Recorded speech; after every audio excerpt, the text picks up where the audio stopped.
in the city where it all began. From Joe's shitty apartment to my shitty apartment to our first live show at the Geekery HQ. Who was here for that? Geek Squad right there. Geek Squad. To the Bohemian Hall Beer Garden Astoria. Who was here for that? To our first Shoebox studio. To our current former Sex Dungeon studio. To the Bell House in Brooklyn. Who was at the Bell House? To the Gramercy Theatre in New York City tonight. Oh, love it. Next stop, Carnegie Hall. I'm not even shitting you. Don't fucking test me. If I make this a goal, we'll be at Carnegie Hall in 5 years. You know it's true. Do you Matthew, take a note. Carnegie Hall. Which one of us is going to learn how to play a classical instrument? Practice, practice, practice. This is special tonight. I mean, this is crazy. I can see the streets. I can see cars driving by right as I'm speaking right now. For 20 years, I roamed these streets looking for something or someone to do.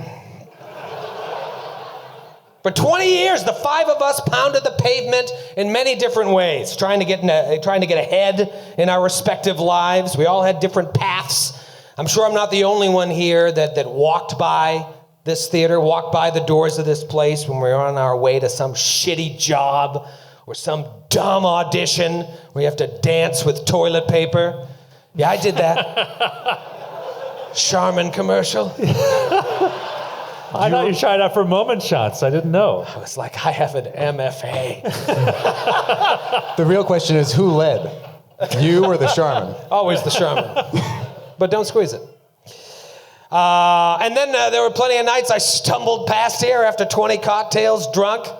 I'm sure a couple of us, Joe used to work in the area. I'm sure you had the same experience. And now we are performing here at the Gramercy in front of this beautiful, fully vaccinated crowd. There they are, yes! Oh, you got, there's so many Crowd! people look amazing. A crowd of people who understand what it's like to live in a society. What a beautiful thing. Thank you.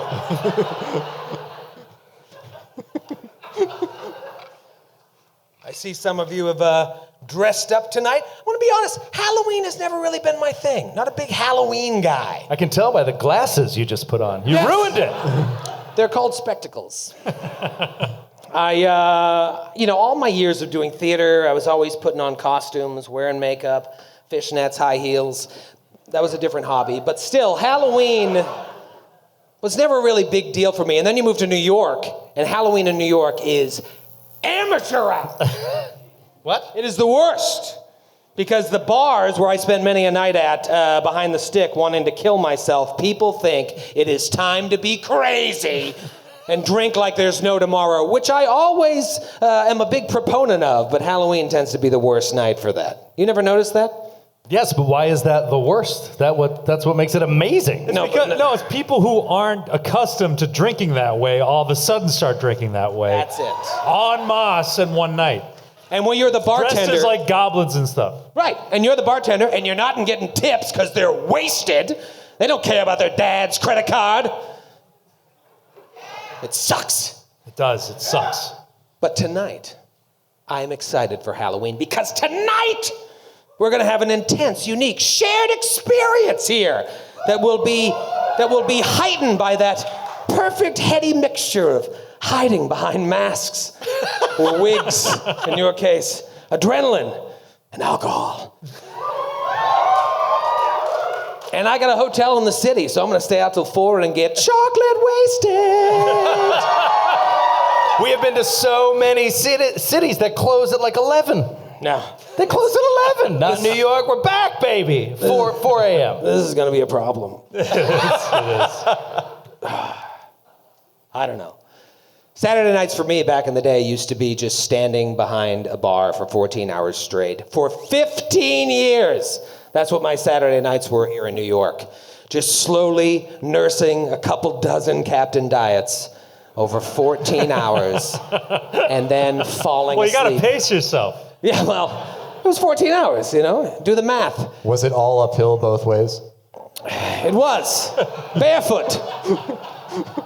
But I would always fall asleep on the subway and wake up in either Coney Island or Inwood. And you thinking like, oh, well, that happened like 3 or 4 times. It happened more than 20 times.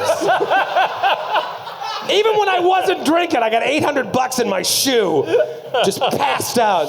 And I wake up, oh God, I'm in Coney Island. So far from my home. Yeah. That happened too to Pat McGrath, who designed our original logo, our friend. That happened to him. I don't want to tell tales out of school, but that happened to him where he fell asleep on the train and would wake up on Coney Island and someone would slit his pocket open in his jeans and stolen his wallet out twice. Yeah. I had a friend who that happened to, and that friend is now dead. There you go.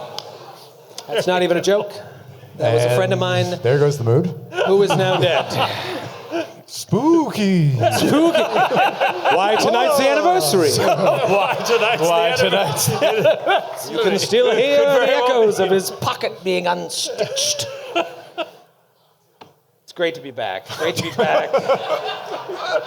New York shitty. I'll tell you, I don't miss living here. I really don't. Joe and I were talking about this earlier. I got out right before the pandemic, bought a house, and while I love coming back once in a while, this place sucks.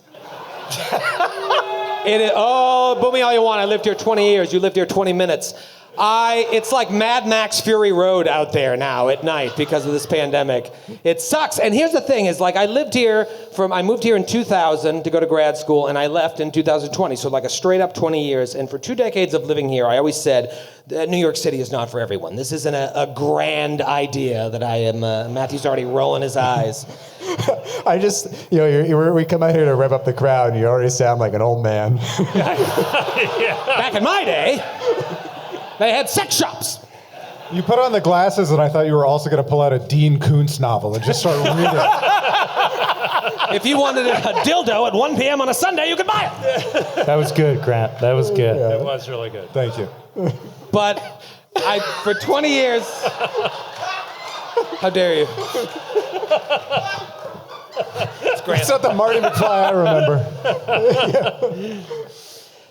20 years living out here, I always said it's not for everyone, and especially not for children. It's not a city for children. It's something I'd always say. The number of times I sat next to a homeless man masturbating on the subway, and the number of times I was that homeless man.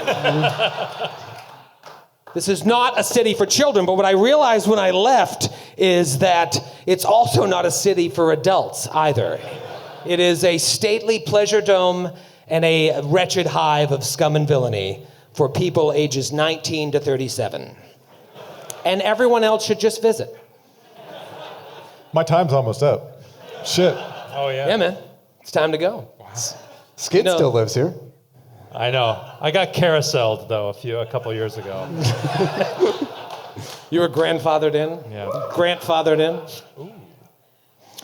I did walk by a restaurant on my way here that I was like, it was packed, and every single table was filled with beautiful, smiling people under 25. And I was just like, I used to be that. And now I'm not welcome here. And I don't think I should be. I don't understand anything Even anymore. people that grew up here, like every person I know who grew up in New York is a fucking disaster of a human being. And they don't have a license. And I don't trust an adult without a license. That's my thing. Well, it's like an advanced degree in being an American, living here. It was just like, I think I'm going to go for New York. I think I'm going to go for New York. But it's like, you get your degree and you move on. Like, you just don't go and hang out at your grad school.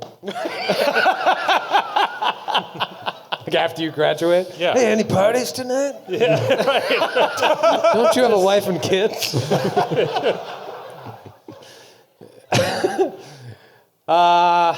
We are going to have so much fucking fun tonight. I can't even tell you.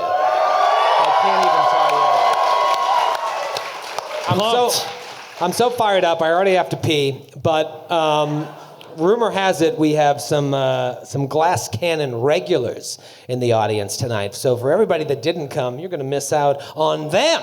So I want to give a moment because there's so many people that make this network run. And when you're in New York, when you're in your hometown, they come out and watch. So I want to shout them out. Folks, all right, calm down. He's not a lawyer, but he'll be playing one on TV for at least the next couple weeks. Give it up for David Winters. Where is he? David! Of course he took a bleacher seat watching over us all. As promised, he got the shittiest seat he could find. Yeah, he goes to the back because he's like, I want to monitor all the exits and make sure I can see where everyone is at all times. If you don't pay for your ticket, that's where you sit. So rude. Folks, he's one of my oldest New York comedy friends, and I think, I could be wrong, he was one of the first faces that you saw before... That wasn't us. That wasn't us on the network, and he's here tonight, super helpful. One of my groomsmen at my wedding, Randy Gardner. Where's Randy? Randy! Who remembers Randy? Look at you. He's got to get on a plane to Vegas at 7 a.m., and he's never going to make it. There he is. She has become known as the queen of New Game Who Dis, and long may she reign. Give it up for Kate Stammes. Where's Kate? Kate! Kate! Oh, she didn't come. Oh, Kate! Yeah, there we go. All right. Yeah, raise a drink up. Yeah. Stammes with a 24-ounce pounder. Oh, yeah. Only Stammes. You'd shout her out and she'd just curl behind something so no one can see her. She's one of us. She shrivels like a spider sprayed with Raid. Folks, you know her from Androids and Aliens. I know her for several gray hairs I have now that I didn't before I met her. Give it up for the one, the only, Eleanor DiLorenzo. Eleanor! Oh my God, there you are.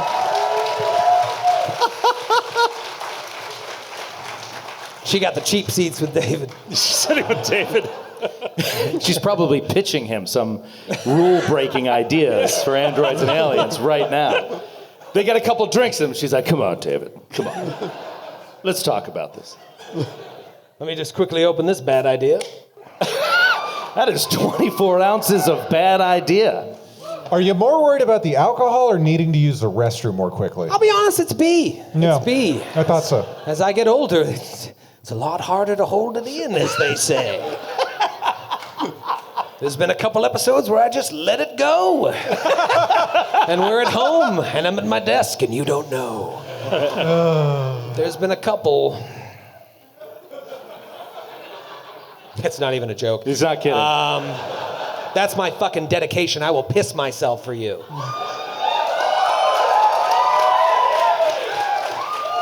I just want to be 100% clear. Nobody here is asking for that. Yeah, no, that's not a requirement at all. You can just go to the Just bathroom. go to the bathroom. But that's what I call the glass cannon difference. Other networks don't piss themselves. That's true. That's You're right. true. That's You're our new right. slogan. No, Like right when you log onto the website. there are a couple networks that do that, and they have a higher monthly fee than we do. That's true. Oh, That's true. nice, You know. Grant. Grant's starting off hot tonight. Some people I can pay s- for that privilege. Yep. He's going to be in the zone tonight. I can see it. Folks, he was at the first live show we ever did. He is one of our closest friends, all of us at this table. This man sang at my wedding, but I told the bartender to cut him off when he begins singing tonight. Give it up for Nick Lowe. Nick Lowe, where is he? Where is he? Oh, he's got his tall boy. Cut him off! Cut that son of a gun off! And let's really give it up for the woman in the audience who has a harder challenge than any of us could ever imagine. Being married to Nick Lowe. Emily Lowe, ladies and gentlemen. Emily! Awesome. Thank you for coming, Emmy. I love you. You think Matthew likes musicals? She must love them. Because she's living in one. She's living with a walking, breathing musical.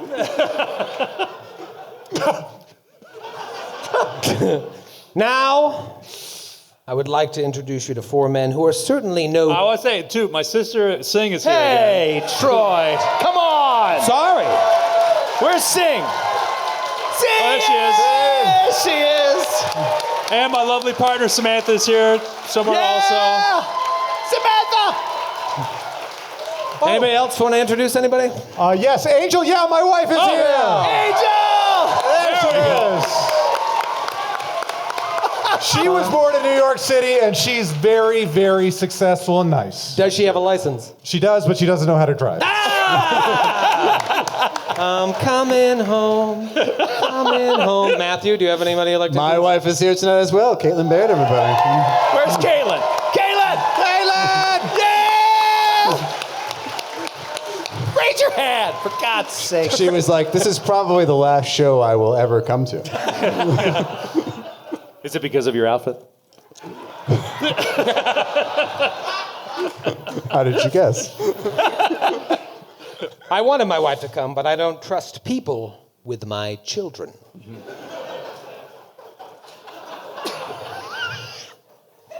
Period. Now that we've done all those introductions, I want to introduce you to 4 men who are certainly no treat to me, although they once tricked me into believing they were indispensable. Tonight is someone's birthday, okay? Calm down. Nope, calm down. Because the problem is, this person thinks they are above birthdays. This person thinks that celebrating one's birthday is not only something only self-involved people do, but something that should only be reserved for children and the mentally challenged. His words. He said that. He said that. You may think, after 6 years, that this person is a good person, a kind, caring, compassionate person. That's because you don't know the person like I do. This person is a blight on humanity.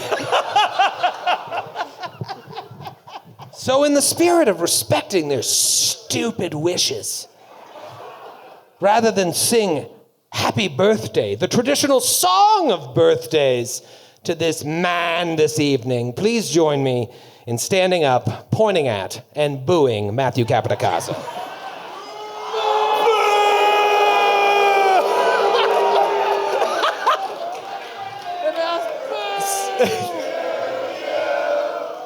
Happy birthday to you. Happy birthday, dear Matthew. Happy birthday to you.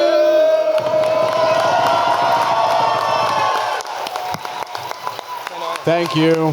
You're all very kind. Now please pay attention to somebody else. Yeah, no, I'm at the show. They're just singing Happy Birthday to Matthew. Yeah, I didn't plan for that. The man to my right is so large, his birthday takes up multiple days. That's how it works, right? Grant Berger, everybody! I'll tell you, I think I've said it before, but every time I look at you, I feel so bad for your poor mother. The day you stretched your way into this world. No man ever wants to think of his mother's downtown Julie Brown, but can you imagine this tall glass of poop just sundering hip bones on his way into the world? It's like a scene out of a horror movie. How fitting for this Hallows Eve. I was born with improved Sunder Mother's Day. Your mic is off. Mic's off. Perfect. Thank you, Jacob. Well done. Jacob got my note. So there we go. There we go. Wait, Yes. what did you say about Sunder? I was born with improved Sunder mother's hip. And yeah, I shattered it. Yeah, I shouted it. But Mary Berger's a saint, and you shouldn't say a bad word She about is her. a saint, and she's How the dare only you. mother that's appeared on the podcast not once but twice. It's true. It's true. When is your birthday, Grin? Are you, what are you? February 1st, Aquarius. Yes. Like Operation Aquarius. A water sign. It's getting weird. Oh, man, it's going to be real freaky next week. I can tell you that much. We're having fun. We're having a good time. Folks, in just a few short hours, what time is it? Also, for the record, Aquarius is an air sign. You've had your time. I'm so surprised Matthew corrected me about something insignificant. You'd think it was his birthday. We don't In need a just a special few- occasion for that. No, in just a few short hours at midnight tonight, it will be another member of our team's birthday, folks. But this is a man who not only celebrates his birthday, but revels in the birthdays of others. This is a man who cares about the people around him. A man who understands what it's like to live in the real world. A man who appreciates tradition and respects the societal constructs that we all honor.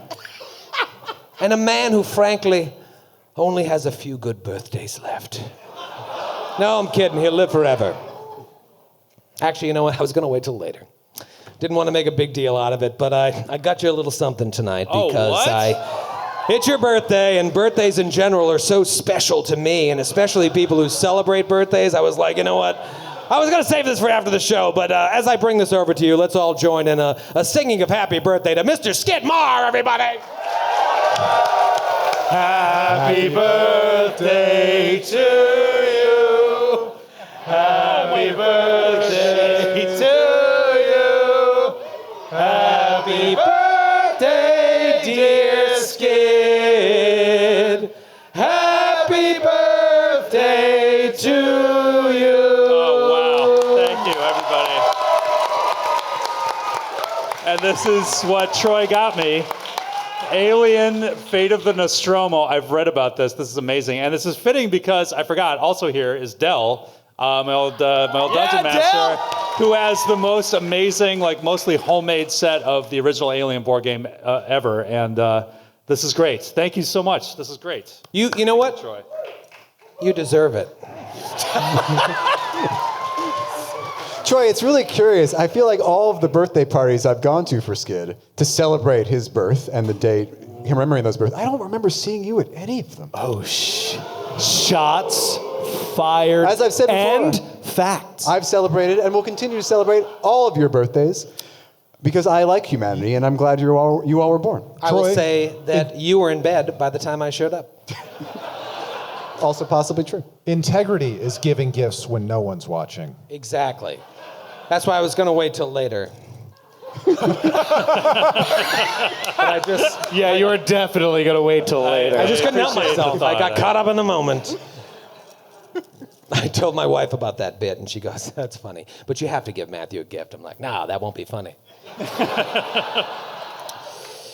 Finally, is a man whose birthday is actually in a few weeks from now, which should be a sobering reminder to me that after unknowingly going into business with not one, not two, but 3 Scorpios, I will never do business with another Scorpio ever again. He is my closest friend, and I hate almost everything about him, which says as much about him as it does me.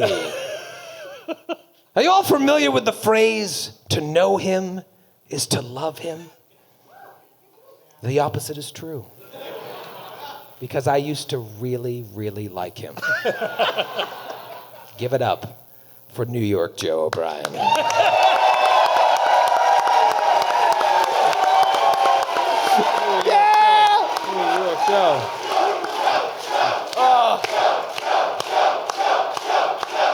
I love you guys. Sing, what's up, Kayla, what's up? Oh, so good. I love this crowd. A hometown crowd. Eleanor, God, David. I'm so excited. I'm sorry. You look good. Tell us about your fake Caucasian you have here. Thank you. Take a sip. No. No, I have to do a show tonight. This is thank you to Randall, because I was like, I need a prop last minute. Can you go to the bar and give me a White Russian? And he was like, you got it, dude. And he comes back with a rum and something and a half gallon of milk from the deli next door. That is like, they don't have milk and they don't have Kahlua. Just figure it out. It sure looks like a White Russian. Yeah. But it doesn't taste like one. Come on, give it nothing wrong with an old spiced rum and milk. It's rum and milk. It's Captain Morgan and milk. 'Tis the season. I believe that we call that a Captain Morgan's mom. Captain Morgan's teat. It's an old-fashioned Halloween drink. We all know he sailed the milky seas. Matthew and Skid have similar costumes tonight, but in typical nerd fashion, there's already been a backstory constructed as to why. Would you explain what happened? We have decided, much like the Star Trek Next Generation's episode, Yesterday's Enterprise, that he represents my character's great-grandfather, who has appeared through a time rift, and I have to send him back to stop war with the Klingons from happening. It's true. My character is very touched that my descendant went into Starfleet, much as I did. Mm-hmm. And I think what is your character's name? You asked me this before the show, and all I could come up with was Matthew Capodicasa. No, okay. You're halfway there. I think it should be Captain Dicasa. All right. Big D, small I, big C. Yes. Captain Dicasa. Right. I'll go with that. So Okay, there we go. So are you also Captain Dicasa? Yep. What's your first name, Skip? Yeah. Matthew. Matthew Dicasa the Fourth. Captain Matthew Dicasa. Captain Matthew Dicasa. Wait, is Matthew also your middle name? Yes. It's like in the Some people tradition- just wear costumes. Oh no. Not us. I also want to shout out Angeline Babcock, who does all of the artwork for this tour, who made this from scratch. Made that. Made it. Amazing. I asked them, basically not to. I was like, you probably have a lot of things to do this month. And they're like, no, I want to do it. I was like, okay. And then this is amazing. I'm going to wear it for the rest of my life. What the hell are you? I'm a social influencer, Granny 20. I'm like a mix of Justin Bieber and the non-problematic parts of Chet Hanks, which is not much at all. A dash of Chet Hanks. Just a dash. A little dash will do The you. part that calls Rita Wilson mommy. You look great. And what's your story? You're looking at. I'm the dude, man. So that's what you call me. That or Duder or Dude or El Duderino if you're not into the whole brevity thing.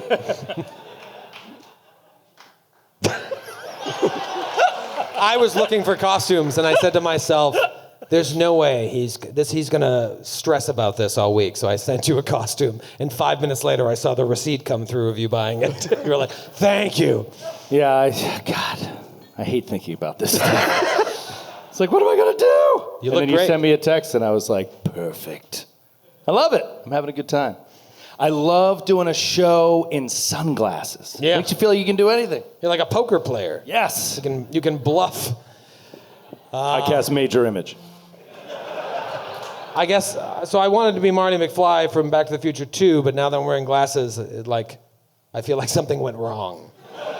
So I'm Marty McFly if something went wrong and he got degenerative eye disease.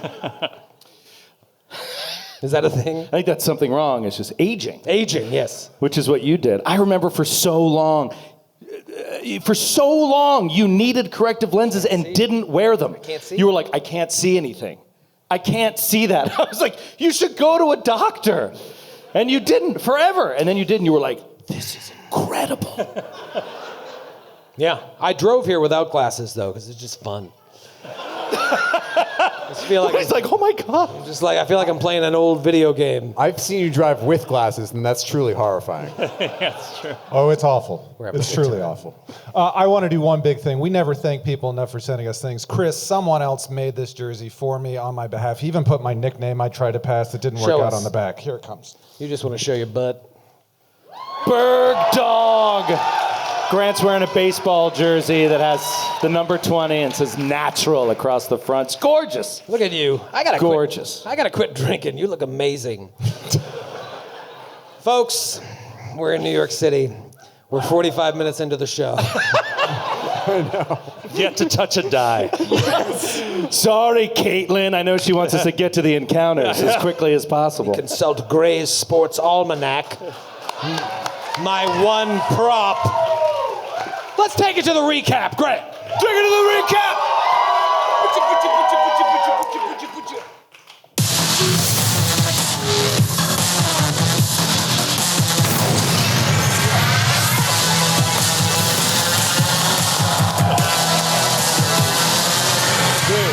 That's That a might be Granny my 20 favorite one yet.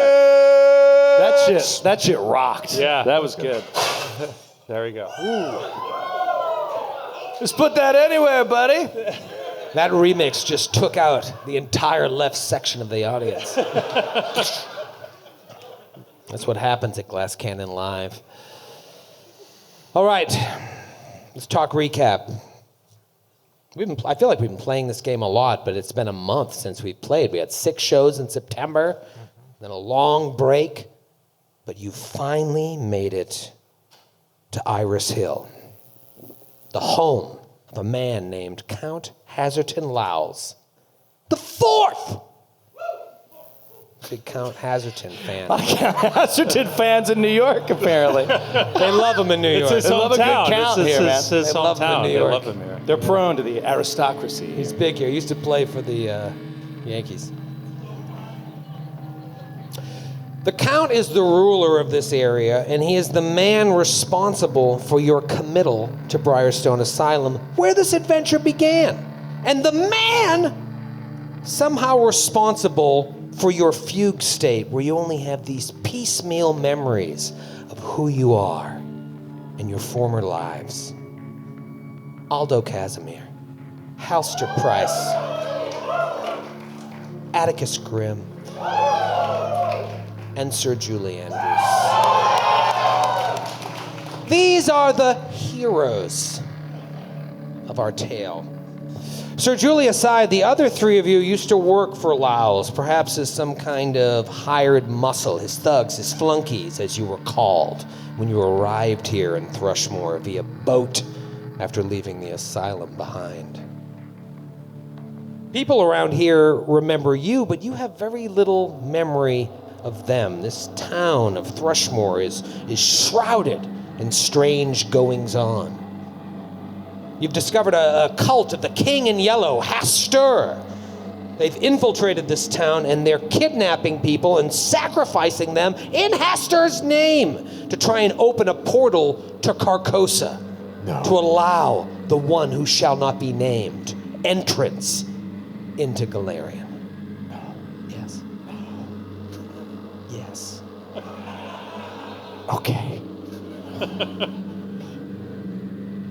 And the person who appears to be behind all of what's happening here is Lowell's assistant, a mysterious woman known only as Melisande. She was left in charge of Lowell's estate when he left town unexpectedly on some pseudo-scientific academic mission.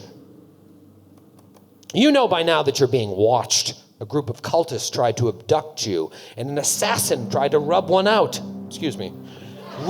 you out. Who is that over there?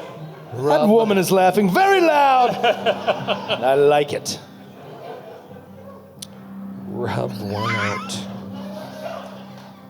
An extraordinary amount of DNA evidence at the scene of this murder. Yes. That's no way to kill someone. That's just a good time.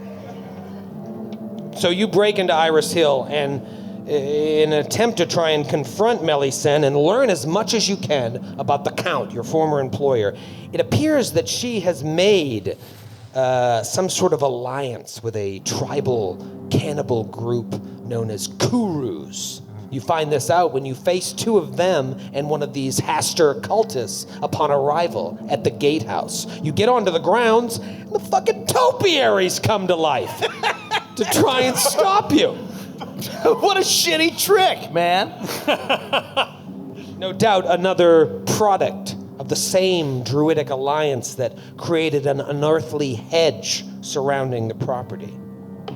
Two creepy nobles dedicated to Hastur try to drug and kill you and perhaps have their way with your corpses. Luckily, Where's it was implied. It was implied. It was implied. It was late and I was going to role play it, but you won. Luckily, you stopped them before we played that out. You did that outside of our hotel door in Indianapolis. I remember that. Oh.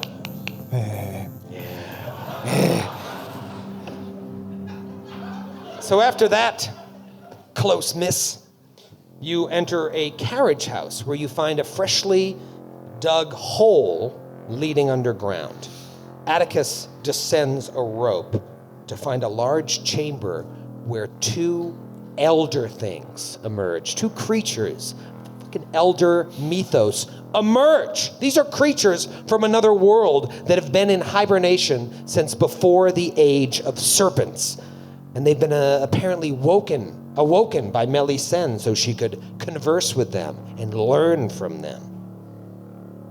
Speaking their own language, the part of Atticus's mind that was switched with that of a Yithian is able to communicate with the elder things, who tell Atticus that long ago they came here following in the footsteps of their enemy, the flying polyps. Creatures that roam the galaxy, conquering worlds and leaving them to die. Apparently, they came here to Galarian as well and erected 2 sets of 3 monuments somewhere here to stake claim to the land and prepare for their god's awakening. You now know that 3 of those monuments were erected here in Thrushmoor. 2 you have discovered, but 1 more you have triangulated to somewhere here on the grounds of Iris Hill. The polyps were eventually defeated by the serpents, but these 2 elder things went underground to hibernate for millennia, Matthew, awaiting a time that they could awaken and reclaim the land for themselves. Our 4 heroes say, "No, thank you," and they kill them. Then things got weird, because Atticus Grimm, the wizard. Stop laughing. The Every time I look at Joe, like I crack up. It's so funny. The glasses are. You have to wear them. Oh my God! Every It just show. moves so I beautifully. don't see what's funny. Anyway. It's the wig. It looks very real. Atticus Grimm, the rat folk wizard, while investigating a pool of water at the eastern end of this room, finds a tunnel leading to a sewer duct. He follows the duct, trying and failing to fight off the disease-infested waters, until eventually he breaks the surface to find himself in a well in a small room with a hallway leading west. Atticus, bravely and foolishly, exits the well and begins walking down the hallway until he hears and smells a familiar sound and scent approaching. That of 7 dire rats and a horrible tangle of diseased rats known only as the Rat King. Atticus, and Atticus alone, roll for initiative. Roll, Ricker, roll, Ricker, roll, Ricker, roll, Ricker, roll for initiative. Yeah, Nick! Thank you to Nick for all the wonderful drops. Get ready to sing, I will remember you. Will you remember me? Nice, man. This is In the arms of the Sorry. Wrong one. save it for like 5 I'll minutes. save that one. You got the map up here? I can now. Let's look at this shit. This is such Oh, a... wait, let me load up. Now I see it. Don't look! Wow. Dude, We lost that spoilers. game. I didn't know you shaved down there. Wow. That was a look into the next week's Manscaped ad for those listening. All right, there we go. Look at this nonsense. You know, I can't remember, it was a couple shows ago, you and I were sharing a hotel room, and I was prepping, and I went, oh, and you were like, what? And I'm like, I can't tell you, because I started to look at pictures of a real Rat King. Here's one.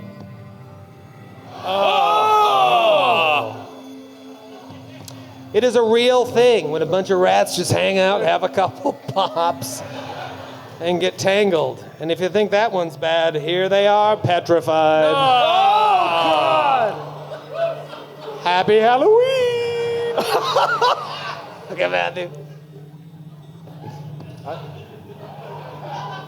Come on, bring him back. It's such a weird thing. Why would you never think about that? Why would you ever think about that? But then when you think about it, you're like, of course that happens. Of course that happens. And it's so terrifying and disturbing. Their tails get all knotted up, and then they eat each other and shit. I can't put a pair of headphones in my pocket without having to slice them in half with a pair of scissors after it's done. Of course that's going to happen. Imagine being a poor little diseased rat. Dude, it all comes down to initiative, because I'm sure you got some cool spells. But, dude, I don't know. This is a bad situation. 7 dire rats and a rat king. What did you roll, you big dummy? Oh, I didn't do that. I should do that. I just wanted to shout out Tommy, who I met before the show. I parked outside. Tommy's right there. Tommy, where is he? There he is. I parked outside. I had merch boxes to load in at like 4 o'clock. And parking right behind me, he gets out of his car and he's like, hey, Joe. I'm like, who are you? He's like, I'm going to the show tonight. Big fan. I'm like, what's up, man? And we talked for a few minutes. He's awesome. And he was like, I really want to give you this die.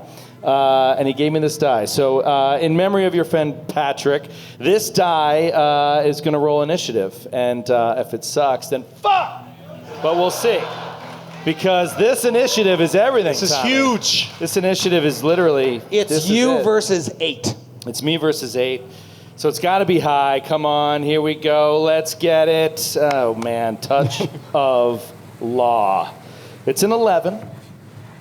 Could Gentleman's be worse. 11. That is a gentleman's 11. That is a roll of an 18 on initiative. Okay. All right. Pretty good. Could be worse. Could be worse. Tweener. What's your bone? Oh, that's not a good question. Bone is +7. That's a good bone. It's a solid bone. It's a solid bone. As far as bones go, that's pretty good. The world of bones. It's all right. It's all right. It's all right. But is it enough? No. Shit. The rat directly in front of you. Oh, that one. That one happened to beat the 18. Yes. Just my luck. I call him Dire Rat 2. He will go to bite you. Shit. Are you invisible or something? I am invisible. You are invisible, but they can smell you, so 50% mischance. 50% MC, as we say John. in the business. All right, let me get my... I forgot you were invisible. I meant to text you today, but I don't like talking to you. Here we go. Miss. Yes. Yes. All right. Now, you rolled an 18, right? I did. The Rat King rolled a 19. I don't even know. I've never fought one of these things. I didn't know they were in D&D. I don't know what they are. Well, here's the cool thing about This is the scary. old Rat King. He's tiny. You know what tiny guys like to do? They like to share spaces with anybody they fucking want to. So they come up here and they're like, hey, you want to join our tangle? No, thank you so much, but no. What are you doing for Halloween? No. I smell you. And they go to bite you. Natural 2. Yes! Yes, Atticus! God, I love this guy. 79 on the concealment. And shockingly, it is your turn. Yeah. If you don't figure this out, I got 19 guys that are going to bite the shit out of you. I've got you. I've got you. If I had a nickel for every time I heard that. Nice. All right. I want to flash back. I want to flash back to the last rest. In town, late in the evening, Atticus trying to get sleep in this bed, but tossing and turning, and eventually realizing like he can't sleep. He's got something on his mind, and he just gets up, and as usual, he lights a little candle and goes back to his Eldritch Gramercy, his spell book that is just filled with. If anybody else opened it up, it would be the mad ravings of someone on the edge of losing all touch with reality. And he just frantically flips to a page, and he's looking at it, and he's poring over it. He's like, there's something so close. And as you look at the page, you can see there's writing. So some of them so intense that they're scraping the page away. These strange symbols and arcane languages. And you see a drawing, a design.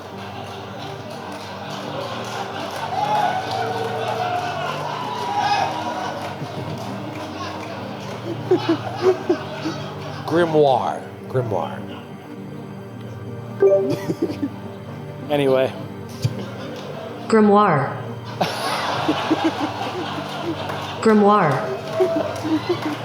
It's been like 5 shows. I had to do it. Please continue with your Gramercy.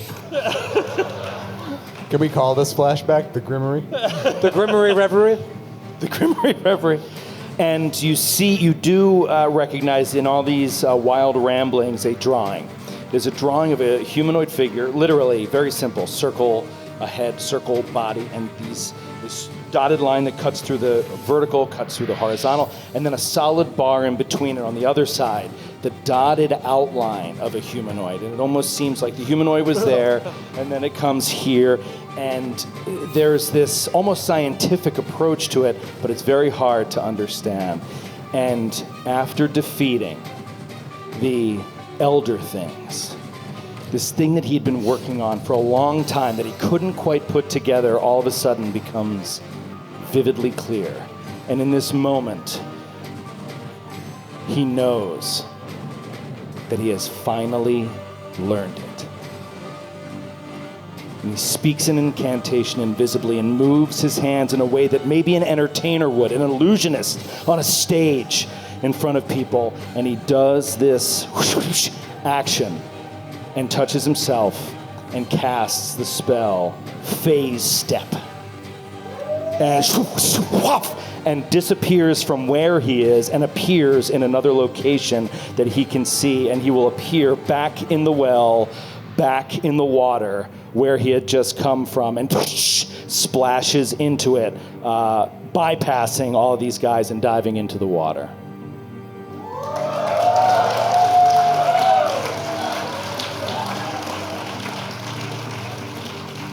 You did it. I did it! So you phase step into the water and just begin sinking. You still have your move action, so you could swim a little bit if you want. Yes, and he'll swim away if I don't think anyone can get to him. So, Well, one thing that you can't see, that you can see now that you're in the water, or you couldn't see before, I should say.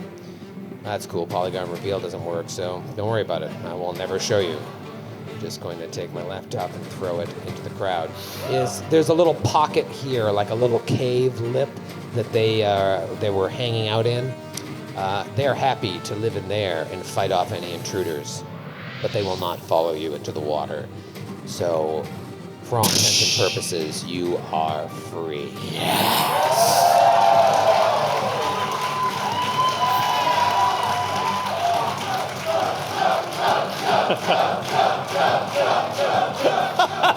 Love it. You break the surface of the pond where the Elder Things emerged so many sessions ago, and your friends stand there. And what do they say when they see your gross, wet fur emerge? Comes out of the water, explains what he sees in a frantic narrative. I'm hearing this strange voice coming from nowhere, and this horrible, horrible smell. Smells like a wet rat. Yes. Hey, it's just me. And he will uninvisible himself. Sir Julie runs you through with her sword. Roll for initiative. I'm kidding. It was for the best. My backup is amazing. My backup is so fun. Yeah, so he will reveal himself, and he's off. Yeah. So you came down here. It was a bold move. You didn't know what you were getting into. You sent Atticus down solo. Atticus confronted the Elder Things. They told you, like, oh, I'm so glad to wake up. Can't wait to dominate the world. And you were like, F that. You killed them, and then you went through this sewer duct system, found sort of a situation that you didn't want to be in. You phase-stepped out of that, and now you're back in the cave of the Elder Things. What do? Are all of you going to brave the disease-ridden waters? By the way, I'm just going to tell you. You are a carrier of bubonic plague. Which was spread by rats. Which It was spread by rats. That's true. Well, Rat droppings? fleas. Fleas on rats. Fleas on rats. Rats carry. Yes. You got the plague, motherfucker! Oh wait. Shit. Yeah, bubonic plague's no joke, but you know, one thing that we are doing wrong. We're up in the champagne room, motherfucker! Wait, I got the. Hold on. One thing, They got the plague, motherfucker! There we go. All right. there it is. One thing that we do wrong a lot, which is only the one thing that we do wrong, because everything else is 100% by the book, is where this disease has an onset, you get a second chance to save against it after 24 hours. And once you fail that save, then it starts to act. So if I save on that, I don't get bubonic plague. Right. Huge. But if you fail, bad things are going to happen. Yeah, it sounds like it. Bubonic There were- plague sounds bad. Yeah, It and there, does sound bad. it doesn't sound good. There were multiple diseases in that water, actually. I'm no epidemiologist, but that sounds bad. Yeah, you felt like you were fending yourself off from multiple diseases in that water. So you don't know if your party is going to feel up to that, but you guys can do whatever you want. Do you want to go back into the water and fight those rats? And No, he'll come out and he'll be like, "Don't go in there. It is disgusting, filled with filthy, swarming rats. And the water is brackish and awful. It has given me I feel a scratch in my throat. Should wear a mask." oh, Sir that's just Julie the plague. immediately runs you through to contain the contagion. Best if it stops here and now. But there is a path through to the whatever direction that is, whatever direction Troy decides on his whims that direction is. There is another place, a well. I don't know. Perhaps we will approach it from another direction. Let us return to the surface and find another way. So is that what you do? You're going to climb up that rope and go back to the carriage house? Yes. Yeah. Absolutely. Yes. Yes. Okay. Let's do it. Back to this sweet map. It is a pretty sweet map. As far as sweet maps go, this one is pretty sweet. You guys are in this carriage house. You see this hole. There are stairs going up, a door going out. Obviously, you came in that door. Shut up. And then there's a door leading to the east. What do you do? Listen at the door to the east. What'd you roll? Oh. 17. You hear the wind. I kick it open. It's made of adamantine. You'll never walk again. 1d4 toe damage. Kick open the door, and you see this. Oh, what? If you're listening at home, I just revealed this. So mean to the listeners. So dismissive. Buy a ticket. Blood stains. Blood stains this damp, musty hay scattered across the floor of this stable. Blood money. Very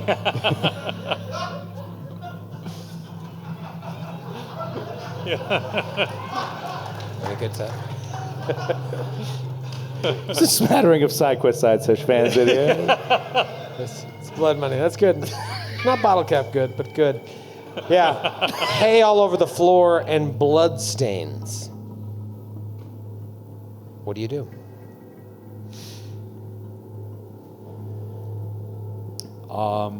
I would like to send my new tumorous familiar, Werner, in to investigate the pile of wealth that we see before us. Rural savings. I shall send Werner. Says, go on, Werner. Go on. See if there's anything of value to real people in there. Tell me about this. People have gone to school. Go in there, see if there's anything of worth. How does this guy work? Can you talk to him? Sure. I don't know if he can understand me or obey my commands, but I can talk to him all I want. All right, so there's your Good little answer. There's your little tumor. And so It's not a tumor. It's not a tumor. Not a tumor. Werner listens, nods, and then goes into the room.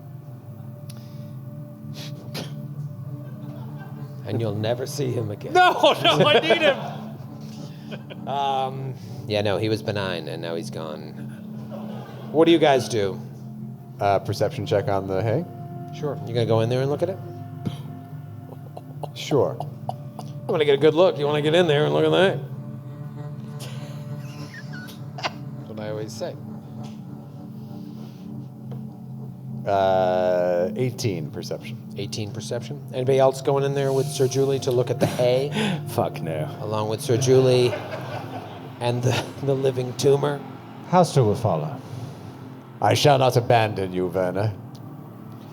Halster will follow. Sir Julie says. And Thank you. You want a perception, Halster? Yeah, sure. Yeah, sure. 14. Okay. Anybody else?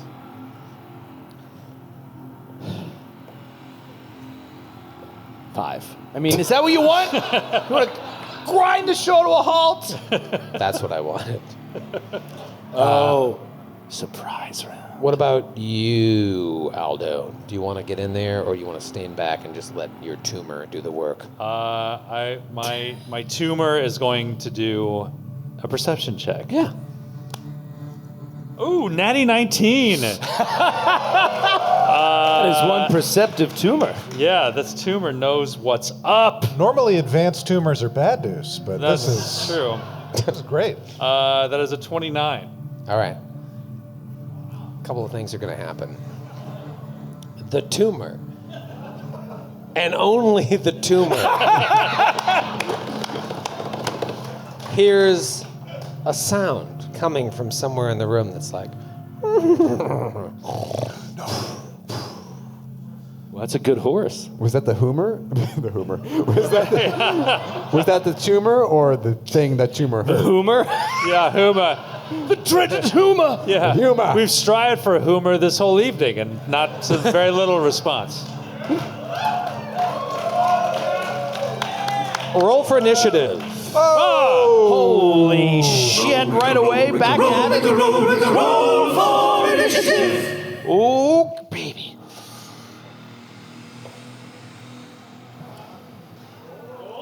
Zoinks. Aldo, what'd you get? 16 for Aldo Kizmi. 16 for Aldo Casimir. Sir Julie? 20. 20 for Sir Julie. Halster. 11. 11. Atticus. 23. Tommy! It is a surprise round. Fuck. And Werner may act. Okay. Werner, as I understand it, is going to. It's always great when a player starts with that. Yeah. As I understand it. Werner is going to cast Enlarged Person on Sir Julie. Oh my God. Well, it's a full round action. Oh, okay. Oh, so he can't. In a surprise, John. Oh yeah. Okay. Maybe it's a standard, but it takes a full round. Is it a Sandoni or is it a full round? It definitely takes a full round to come into effect. Right, that doesn't mean it's not a standard. Oh no, yeah, it's a round. Wow. Okay, then he doesn't do that. That would have been really fun and cool. I don't see why you...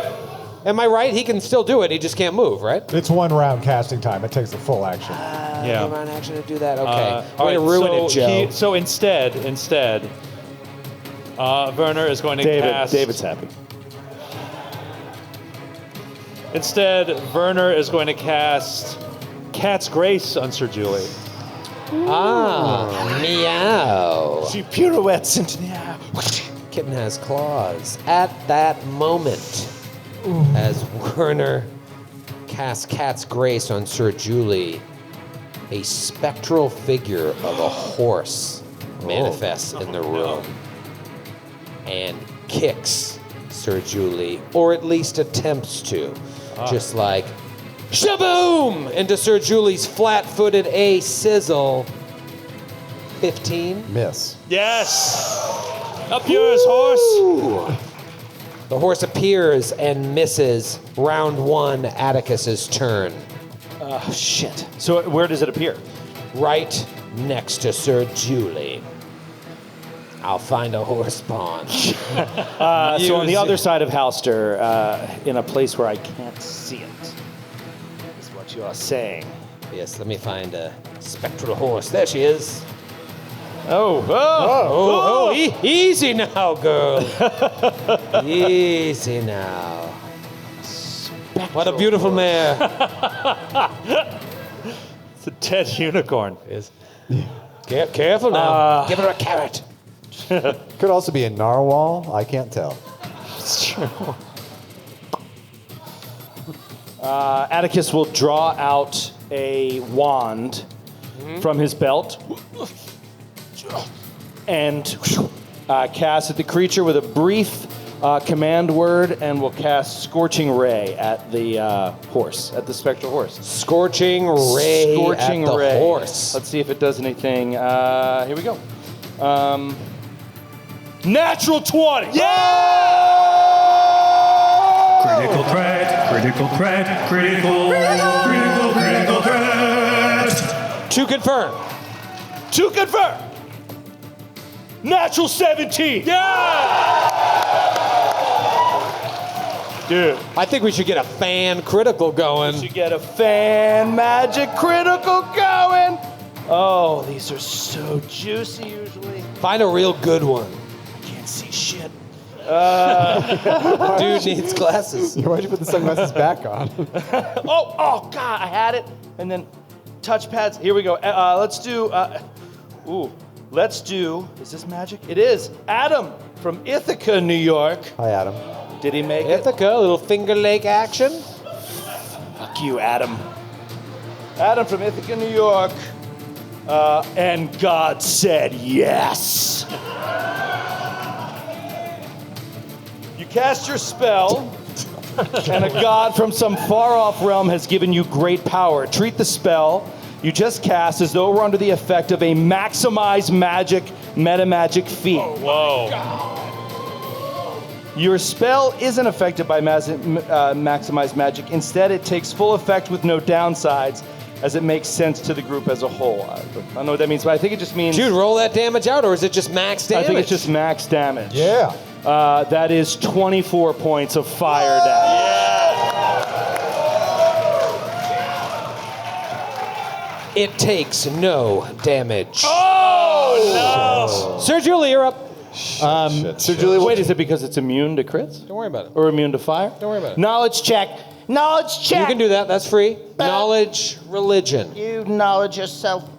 How dare you? You knowledge yourself when you're talking to me. Natural 18. This die, Tommy. Kill you. That is a 26 knowledge religion. All right, so What's going on with this thing? this is a haunt. Fucking how many haunts? And have this is to what deal you with? know. Without a That's the cleric. sound. That was the whinnying sound. Yes. That was the. By the rules of the game, as I have read them over and over again and still don't know if I fully understand it, which is all of Pathfinder, you have missed your opportunity to try and neutralize it. Yeah. In a surprise round, Halster could have tried to cure light wounds, but you had to beat the perception check to even act in the surprise round. I'm talking little mechanics, little story. So you're like, this is a haunt. This is what you know. There's got to be another way to stop the haunt. No magic is going to do it. Or maybe fire wasn't it. Maybe it's dirty horse magic is what it needs. You don't know. Does anyone have dirty horse magic?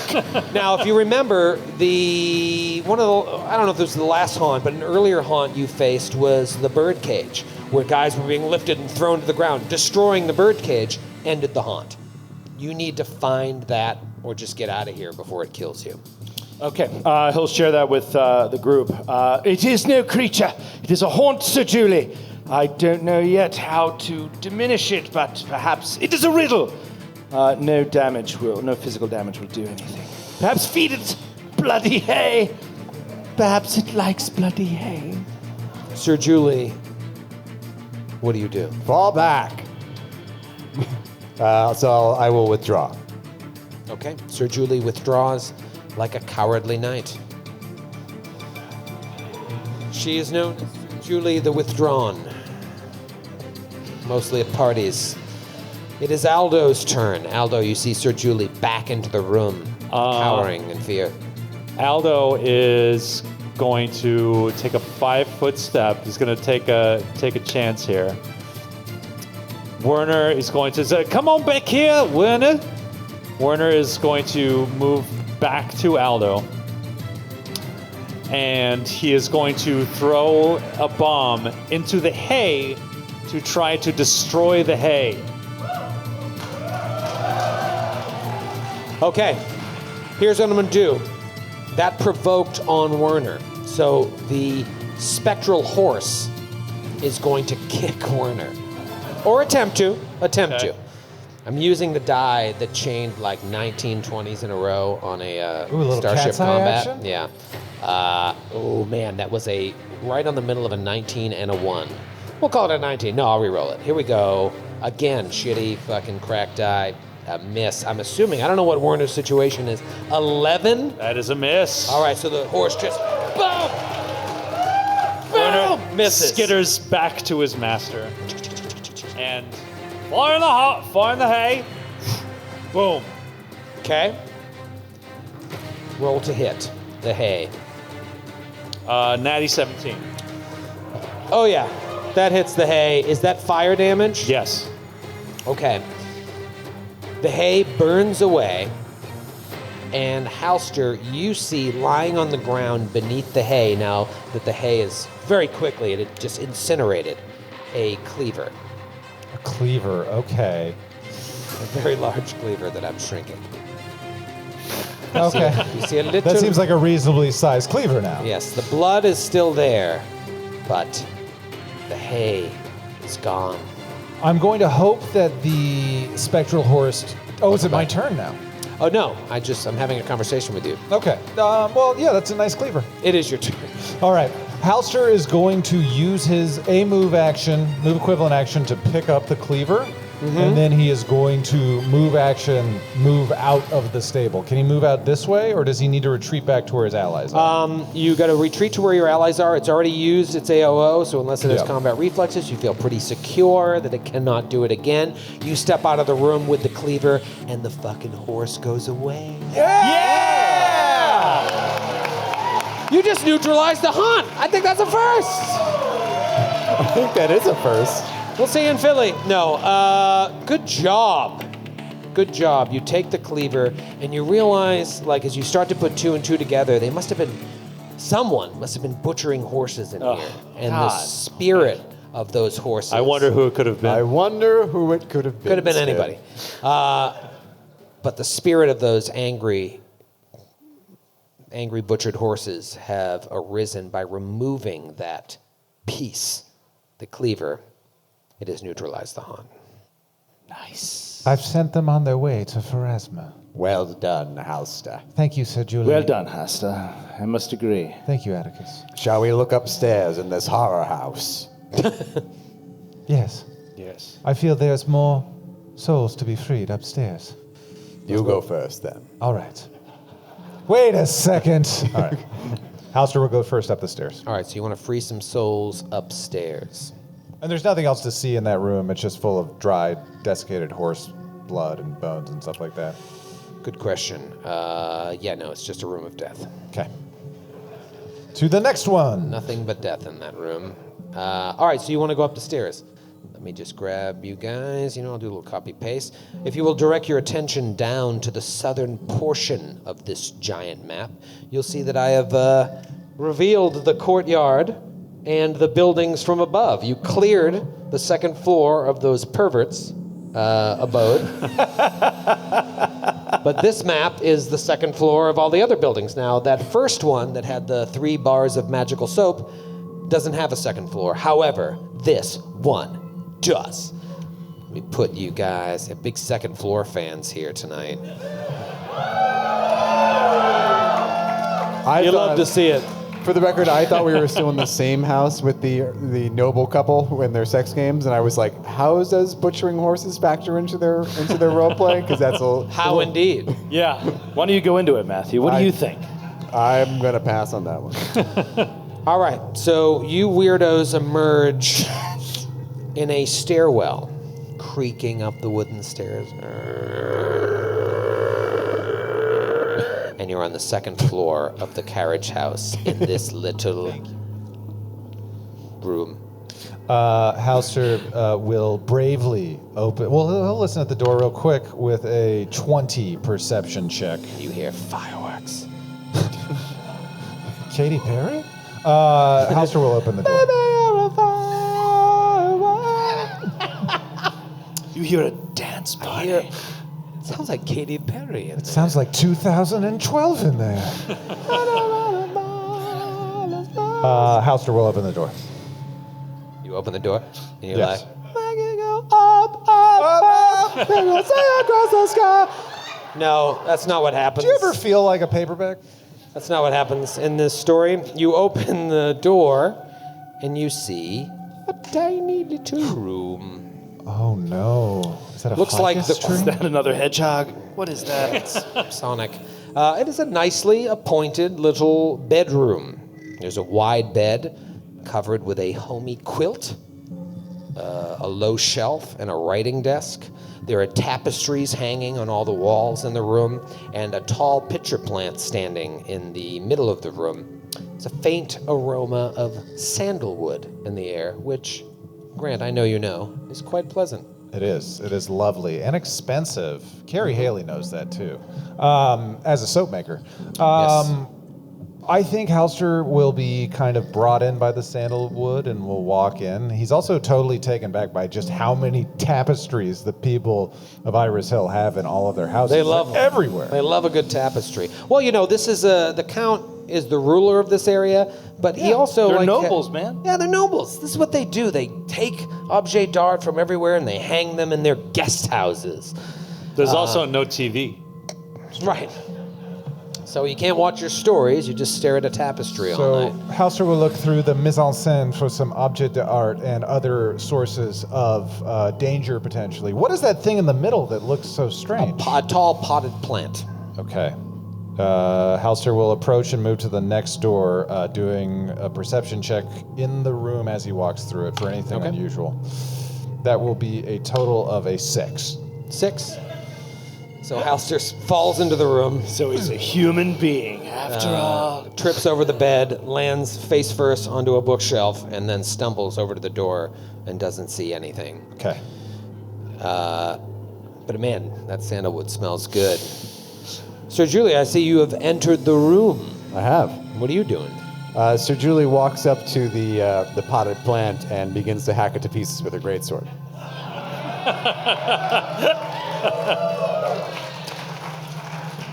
Real green thumb she has. Roll for initiative. Roll, Rick, roll, Rick, roll, Rick, roll, Rick, roll for initiative. It's not even a creature. I just don't like the way you dealt with that plant. It's just rude. Might be some horticulturists here tonight. A former lover of mine wore sandalwood in his cologne. It has been etched into my memory. I like that Sir Julie is this paragon of virtue that also is quite horny. She's been in an asylum for 40 years. Yeah, I guess so. She's earned it. She's ready for a night on the town. It's ladies' night at the Stain.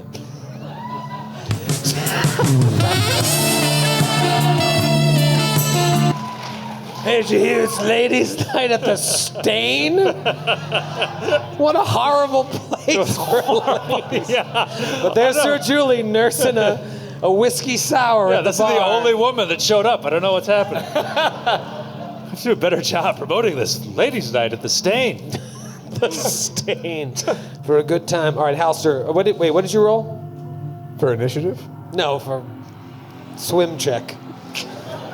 That would be better. I rolled a 4. The 4. You're bad at this. Atticus. Oh, that was real initiative? Yeah. Shit. So Julie hacked a plan. 24. 24 is pretty good. Halster. 17. 17. Aldo. 11. Let's Levon likes Go. his money. Let's go. This is beautiful. Okay, so What happened? So here's the thing. Halster stumbles into the room. He's so intoxicated by the smell of sandalwood that he can't even get his bearings. Rolls a 4 perception. Looks safe. Sir Julie comes in and is like, fuck that plant. Shaboom! And as you go to swing at it, the plant just like rises up. Oh, reels. And now, Atticus, you're outside the room, and you see this, and you act first. I will put said plant on the John. On the John Jamsky. All right, he will first move up to get closer to the room, and then what is he looking at? Can I do Looking a knowledge? at this. Comes out of the plant. Knowledge Naish? Oh, knowledge Naish? Will that do it? The nature boy. Let's see. Sorry, I'm getting older. It happens to a lot of men. That's all the drinking. Knowledge nature. Knowledge Naish. Damn it. There it comes. Natural 1. There it is. There's the natural 1. Damn it. All right. Joe's gonna roll.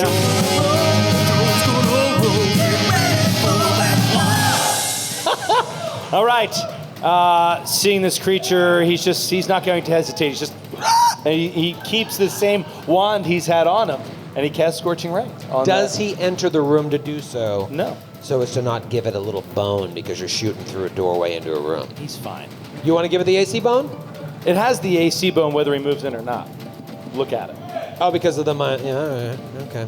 It's going to be the same bone. All right, let's see what you got. Is it against It's the touch? same bone. Is it against touch or is it against regular AC? It's against touch. Here we go. Jesus. Sorry, I yelled. All right, roll the hit. Grant, calm down. Here we go. I'm just scared. That is a 14 against touch. That's actually a hit. Yeah! But wait. It's a hit, but what are its bonuses to its AC? Did you count the -4 for shooting in a melee?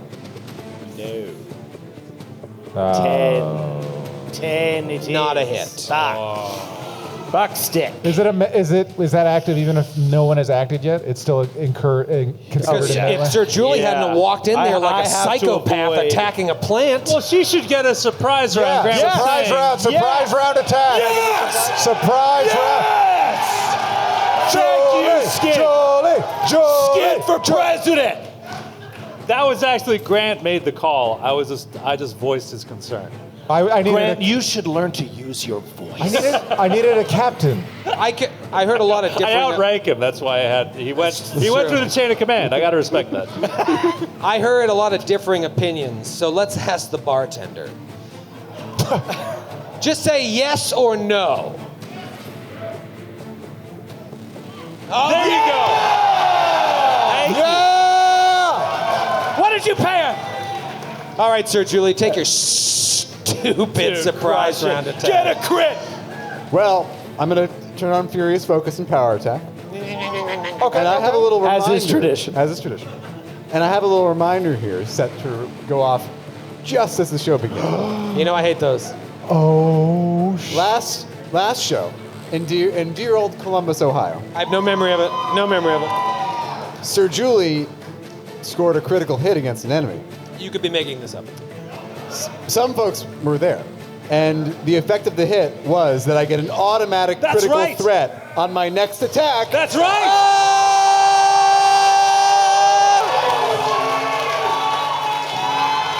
I can't look. Critical threat, critical threat, critical threat.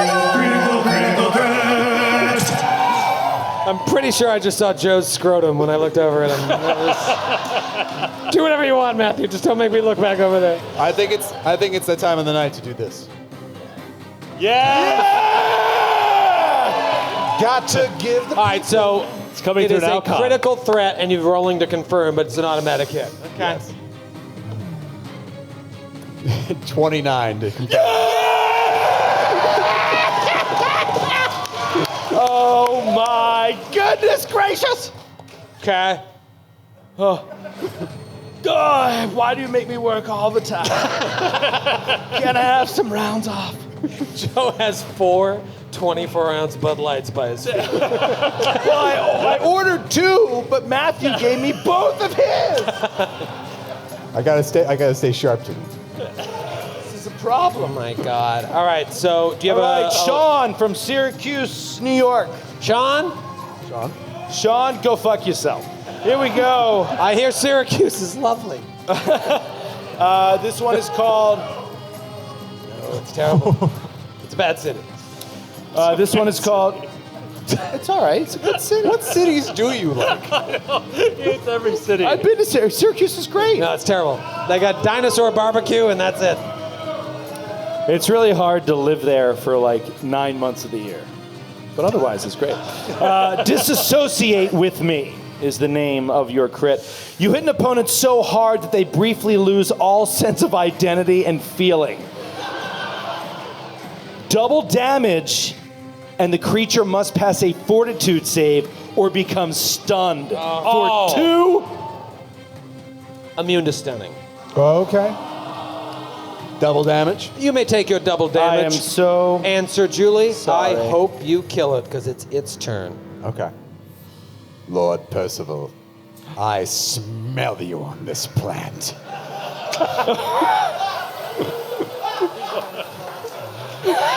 I smell your sex. And your fuckboy tendencies. I thought I had banished you to where you belong. But here we are. 37 points of damage. Oh, yeah! Dude, that's got to be hanging by a thread. Magical. It's pretty good. Magical for the purposes of John. Yeah. Still up. Oh. Wait, is it my turn? Oh no. Wait, I have a second attack. That was your surprise round. Oh, I see. Bro. Surprise, John. Take it forgot. easy. That was your surprise, John. I got excited. Couple Relax. of things are gonna happen at that moment. It just like squeezes down and goes, Oh, I hate him! and a cloud of fucking nonsense appears around it. You know what? I'll throw it on the map just so you can see the cloud. Just so you can see the general area of this cloud. Grant's already Dear ready to roll Lord. it. Everybody give me a fortitude save. Oh, this is going to be bad. This is going to be bad. I saw a good roll there. You're excited, so let's start with you, Joe. 19. Grant. 23. So, Julie. Is this a disease? You're a disease. And I'm the cure. It's so much fun to play with you, Troy. It is not. It is an exceptional ability. 14. So sorry. No, you're not. Skid. Fail. Amazing. Amazing. Aldo and Sir Julie fail. Let me just make sure I'm getting the timing on this correct, because I'm so excited. Oh my God, this is phenomenal. Okay, Sir Julie, these spores come out, and all of a sudden you're just like, go. You can't breathe as the spores start to go into your mouth and cloud your esophagus straight into your lungs. You are suffocating. Stand in place, hold your breath, and clutch at your throat for 1 round. Meanwhile, Aldo, all of a sudden you see the plant erupt with these spores, and you're like, what is going on? Why is the plant getting so much bigger? Why are my friends getting so much bigger? And you just shrink down to 1/10 your normal size. What? And all you can think to yourself is, if I take no actions for 1 round, the monsters can't see me. Oh my God. They're both out of the combat for this round. It is Halster's turn. Halster, we're all counting on you. God. Do it. This is just like Lord Percival. Making everyone feel small. Right. Always and has to diminish suffocating other us. men. Halster is going to expend a use of fervor to call down divine favor on himself in order to take out this incredibly dangerous creature. He's been kind of saving his spells, but this seems like a dangerous moment, and he's going to strike out. Here it comes. That's going to be an 11 to hit. Oh, well, it's a 12, but still miss. God damn it. Misses this writhing plant. It is Aldo's turn. Shit. Aldo, you can not take any actions this round while you hide, thinking that you are 1/10 the size that you are. You guys look at Aldo, and he hasn't changed at all. I'm quietly singing the lyrics to White Rabbit. It then goes to Sir Julie. Sir Julie, what do you do in this round that you can't do anything? Sir Julie suffocates, Yeah. clutches at her throat as you described, and just because you have beautiful hair doesn't mean you can treat people like this, you sandalwood monster. So Julie's got her own thing going on. I think that's pretty clear. Why was she in that insane asylum? I don't understand. Top of round 2, Atticus. Atticus, you passed your save, but I need you to roll another one. You're shitting me. I would never shit you. You would shit me. Yes, you would. I would. Balls. I'm relying on this D20 tonight. This is the one. It's got to be tonight. Natural 18. Crushing it! All right.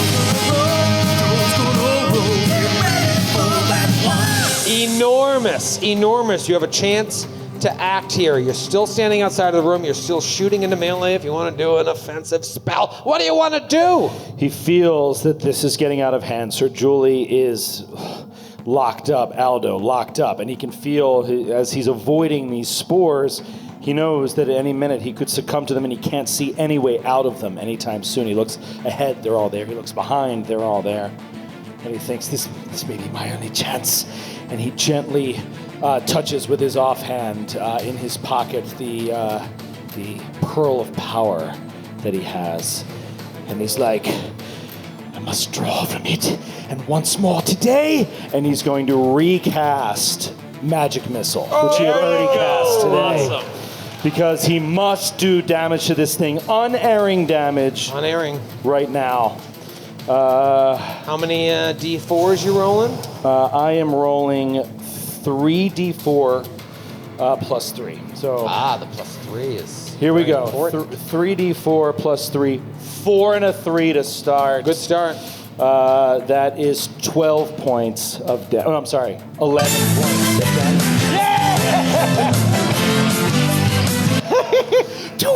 That's good damage. Let's see if he's dead. Damn it! Fudge. I really hoped. That was. He is not. That's a once a day sort of thing for me. Yeah. Here's the good news. It's its turn. Oh, that's not good news. It is going to attempt to slam either Halster or Sir Julie with its spore-covered tentacles, vines perhaps. But who to smack? Couple of high AC some bitches. I'll roll a d6. 1, 2, 3, Halster, 4, 5, 6, Sir Julie.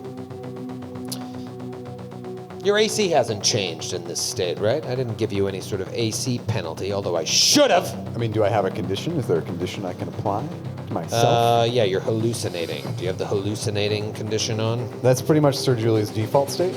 I think we've learned a lot about Sir Julie tonight. Yeah, no, your AC is still going to be really good. Here, let's see what happens. It's going to be Halster.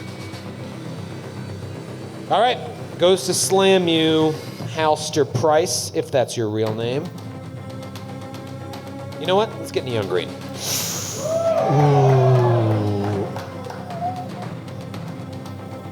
Alrighty. 27 to hit. Hit. Holy shit! What did you do, Sir Julie? This is one mean plan. Woo! All right, let's He's roll. one mean player. I told you. First of all, let's roll out some damage. Not bad. 9 points of damage. All right. Go ahead and give me a fortitude save. You got good fortitude, right? I got all right fortitude. Here it comes. That's going to be a 16 on the die for a 23. Oh, yes.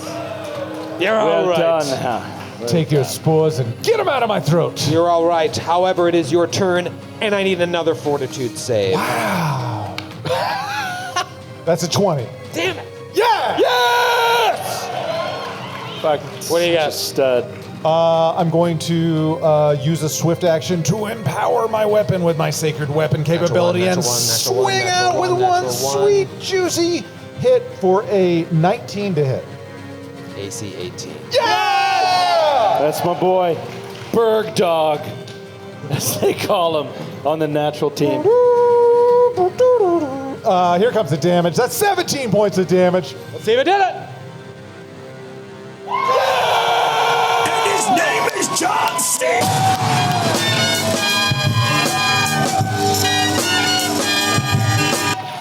You mess with the Berg Dog and you get the horns. Man, we needed that, dude. What does a That Berg dog could've- look like? Looks right just like this, Matthew. Pretty awesome. Could have been much worse. Dude. That crit. Yeah, that was saved huge. your Yeah, asses. no shit. I totally forgot about that in Columbus, and that was massive. That was great. I'm 100% sure you're lying. Thank God for Grant going through the chain of command through proper channels and getting me to say something. And thank you to the bartender. We don't know. Yes! Yes! Buy Tip a your drink! bartenders. Give a tip! Yeah, please be generous with your tips. Yes. All right, you have vanquished this nasty foe. I mean, it had 50-something hit points. Wow. And no these joke. hallucinations were going to last something like 1d4 rounds plus 5. Wow. Oh, so I wasn't even actually suffocating. No, you were I thought I was hallucinating, suffocating. yeah. But as long as you stayed in the area, which takes up everywhere, you had to roll every round. So there was a world where you all fall under the spell and have different hallucinations. And they're all terrible, but they all pretty much take you out of the fight. So you had Atticus roll knowledge religion. Did this give us the same type of That's not true. vibe? Knowledge nature. It was knowledge nature. So this was a plant-like creature, not like the what were the? Yeah, you can actually take some time now because Atticus failed miserably. Yeah, he's like, I've never seen anything like it. Why would you have this in your room? Some sort of defense mechanism, perhaps. Now this, I for don't a sex know. game, I would understand. Makes more sense. No? No? It is a creature known as a Basiderond. It is just a plant creature consisting of 4 spidery stalks, long green tendrils, and an inverted bell-shaped cap filled with spores. Every time it slams, you have to fight against the spores, which do con damage. You've seen some sort of druidic influence. I mentioned it in the recap. Yeah. With the topiaries coming to life, this hedge that grew, and also the druid that she was working with outside of the city. Was it the same person? Maybe. Maybe not. She was making all these concoctions to send people to the dreamlands and stuff. Yeah. All these drugs based on Very naturally occurring. What was the plants. name of that druid? I don't remember. The cave-dwelling druid? Steve? So I believe it was Steve, the Pretty drug sure it was- dealer. We never got the name because we killed the druid before speaking with them. Right. She was having high tea with her wolf friends, and you came in and murdered her in cold blood. We'll never know. You'll never know. But you do notice that there's like blood around the lip of the pot, and you think like someone has been feeding this plant blood to keep it Feed alive. me, Seymour. This is fucking little That's a little shop of horrors. Its name is Audrey 2. Audrey 2. Or 3.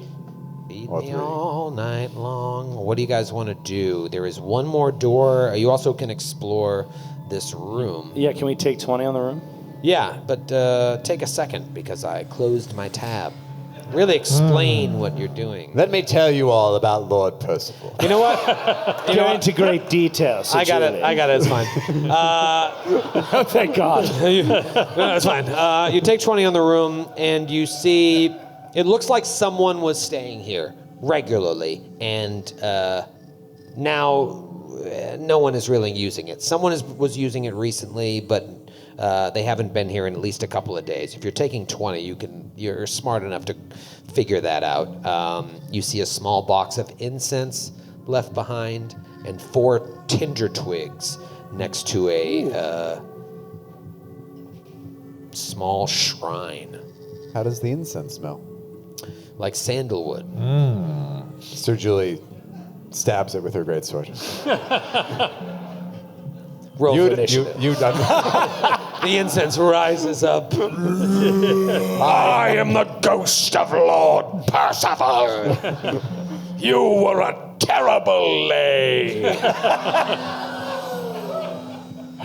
That's what the incense is. What did you say? Boom, detect magic. You see that one of the bits of incense is incense of meditation.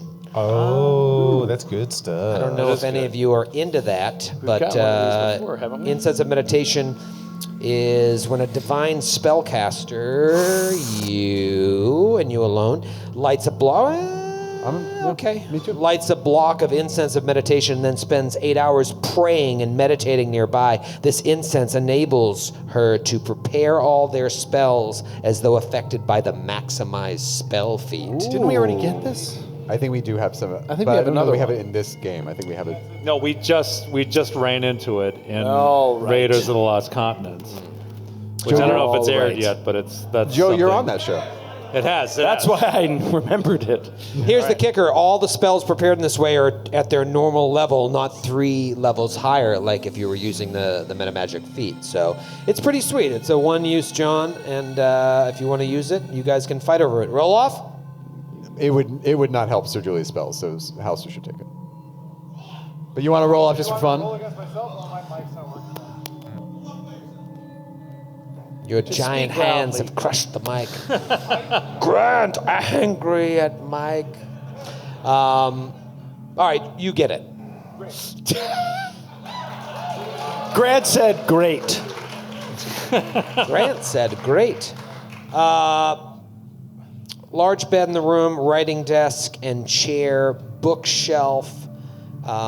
You do see as you start to assess the room, now that you're out of combat, because Sir Julie walked in there like a maniac and started hacking at a plant, on the north wall of the room, painted on one of the tapestries. Tapestries? Tapestries? Is the symbol of Hastur. This massive yellow sign. It looks like it's painted in ochre. And Okra. Okra? What? Ochre? Did they use... Wait. Grimoire. Did they use the ochre as the brush, or just like ground up ochre? You know what? That's what I have in my Ochre. notes. Oh, I just pronounced it wrong? Oh, okay. Clearly, someone hasn't seen Joseph and the Amazing Technicolor Dreamcoat.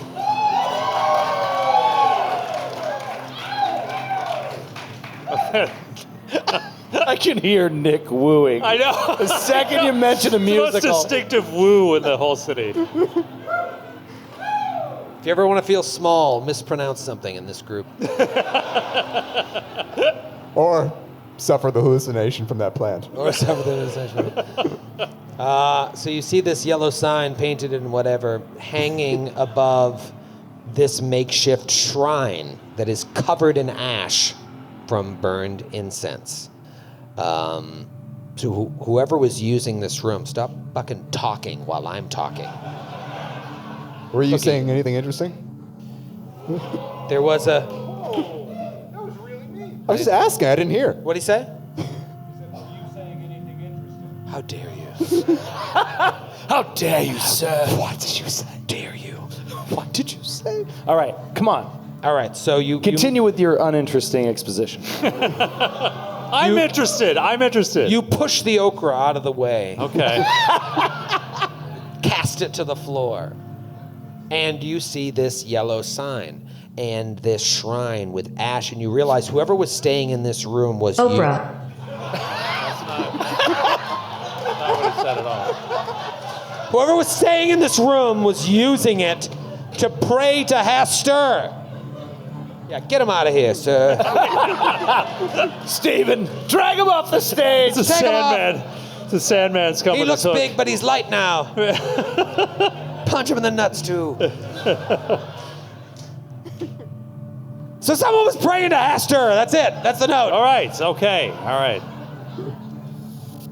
Sir Julie would have an interest in dismantling the shrine. Okay. Oh, shit. She immediately dies. It says if any stupid paladin who is rude to their GM tries to dismantle the shrine, they automatically die. It's No weirdly save. specific. It's really weird, yeah. Well, blame Tito Liatti. All right, so what do the rest of the three of you do as Sir Julie clutches at her throat and dies? Atticus is going to try to stop her for a second. He's going to say, Sir Julie, stop. Wait. And he's like transfixed by this thing. Wouldn't it be important to know why they do it? Why worship it? If we tear it down, we learn nothing. And he's like completely transfixed by it. He's thinking of these elder things that spoke to him below, these things that fed him this knowledge somehow of this spell that escaped, that helped him save his life. He's looking at it, he's just like, why does she do it? Melisande. Why does she seek his favor? Answering these questions would help us, would it not? Merely tearing it down gives us nothing. When you're right, Atticus. Come, let us hold hands and attempt separate knowledge checks together. When you're right, Sir Julie.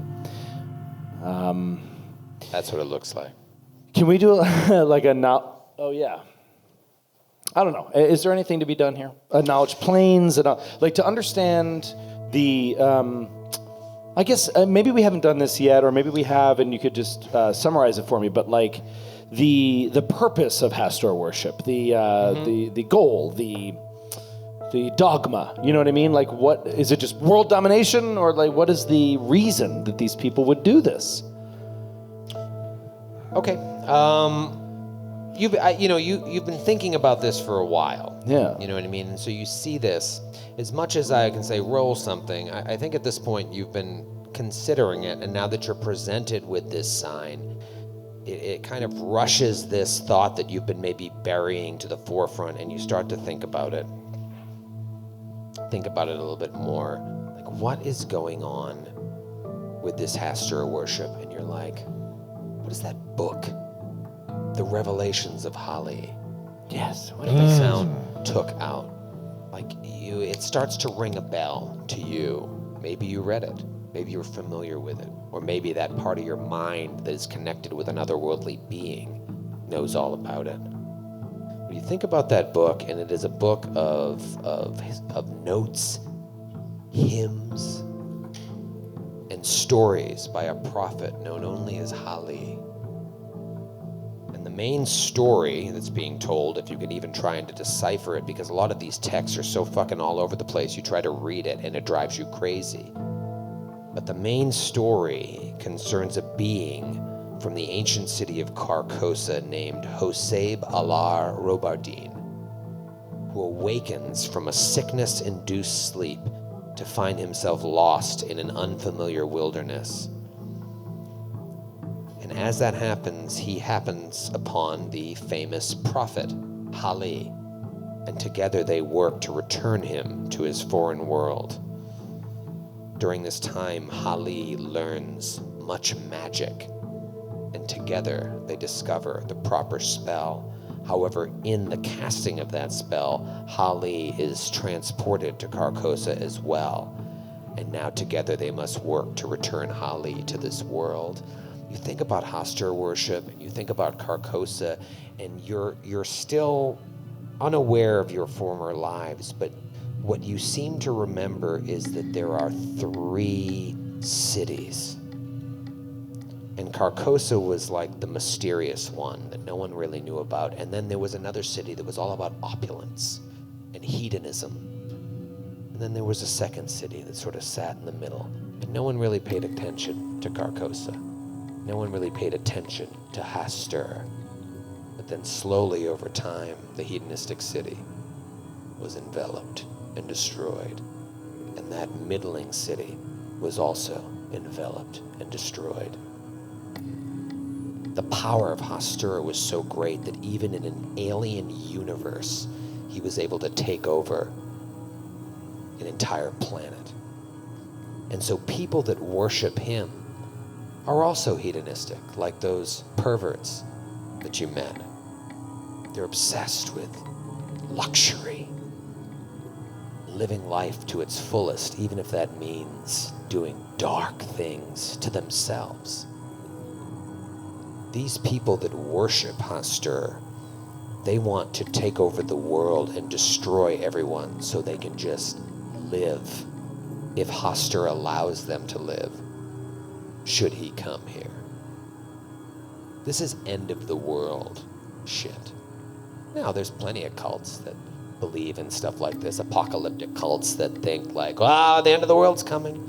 This happens in our own society. And so there's a party that's like, well, it's just a bunch of crazy people. But start putting money behind that. Start putting people in power behind that. And bad things can happen.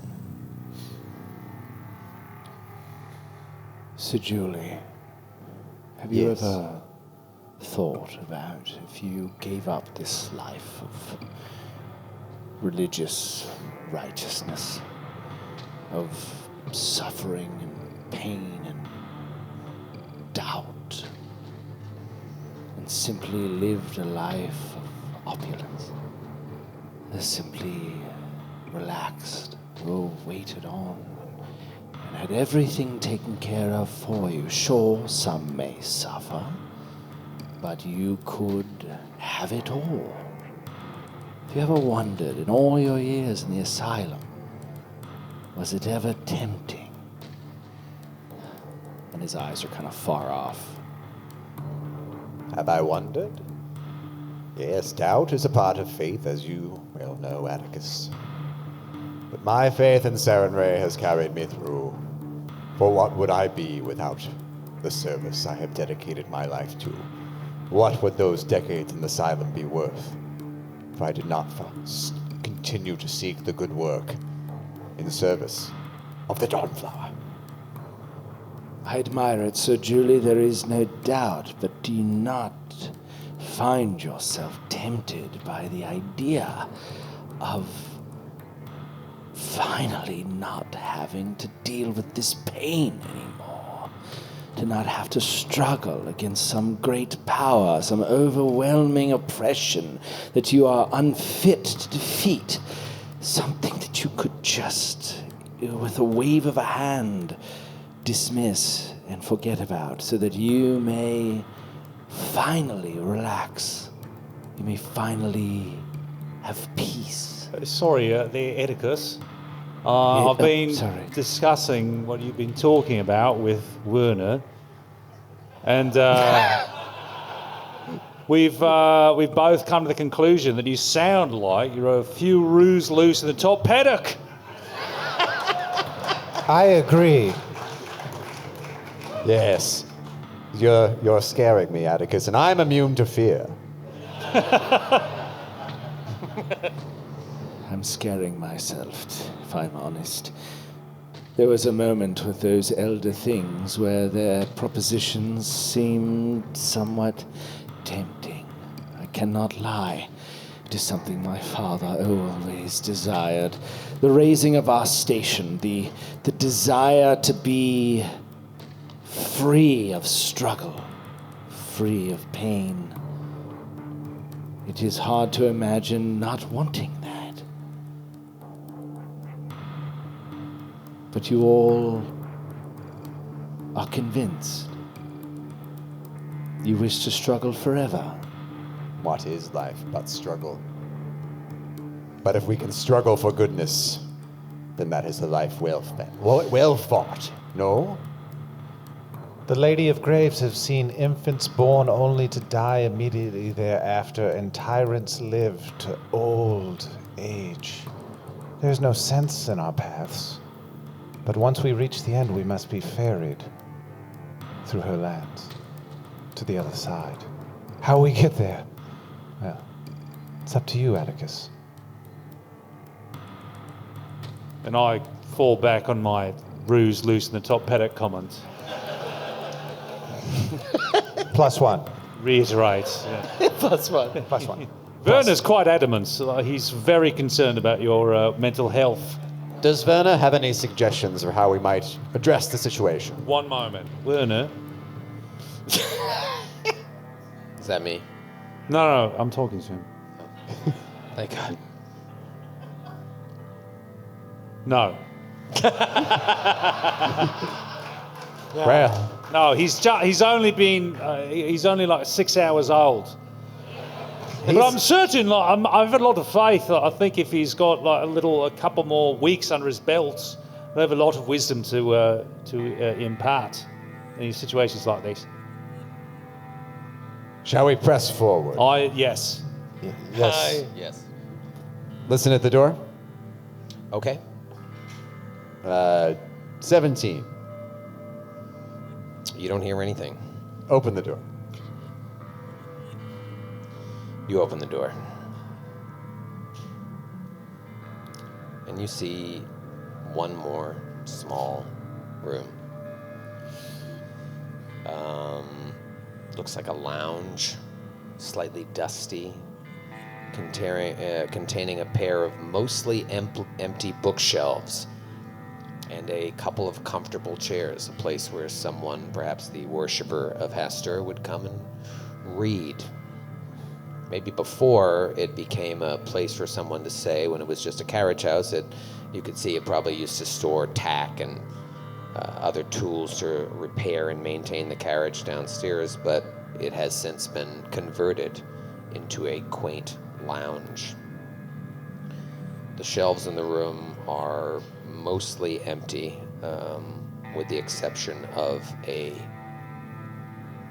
single book lying alone. Looks like a ledger.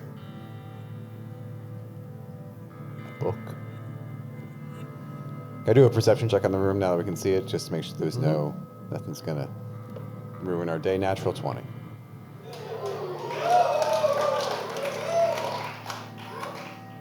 Yeah, you don't see anything besides the 2 chairs, the bookshelves, and that one book. I step in to examine the book. Okay. You open the book and you just start reading it. Does it have a title? Yes, it's called. First, let us judge this by its cover.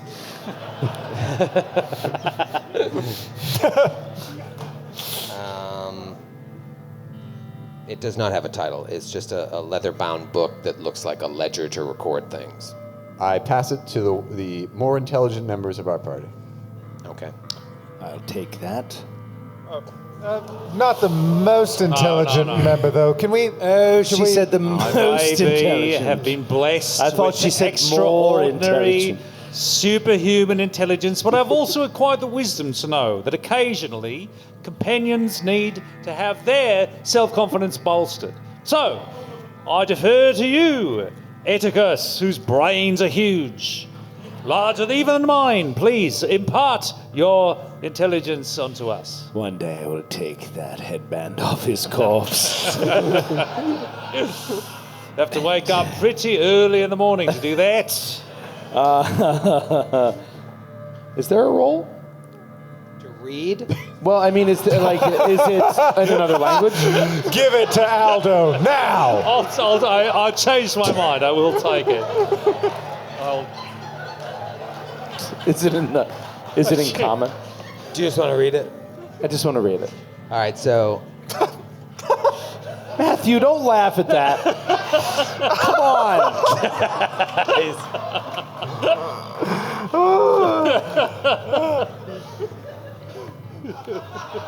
Guys! do you ever approach a book with like caution? Well, in this, yes! Almost everything in this kills you. Almost everything. It's a book. So you read it. And you see mostly lists and calculations of shipments received and paid, distributed for the last month, filling the first 10, 20 pages. It shows that as you're leafing through it, that the former servants were fired and new ones were purchased from someone.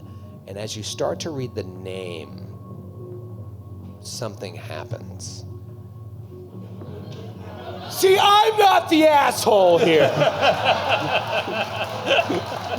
I knew there was some shit going on. I could smell it. Asshole. And I need you to roll a reflex save, wizard. Reflex? Oh, fucking God, no. Oh, God. Tommy! Tommy! Fuck!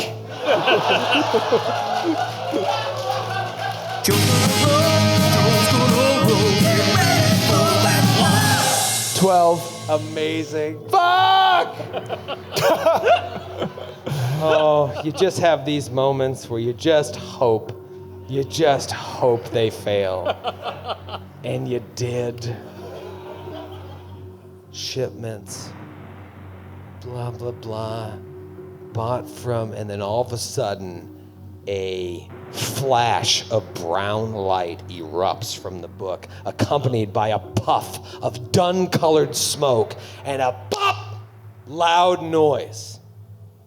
And all of a sudden, you look at Atticus, and he is engulfed in a shimmering amber field of force. Everybody roll an Arcana check if you can. Can I roll it? Sure. You can still... Actually, You can roll it, sure.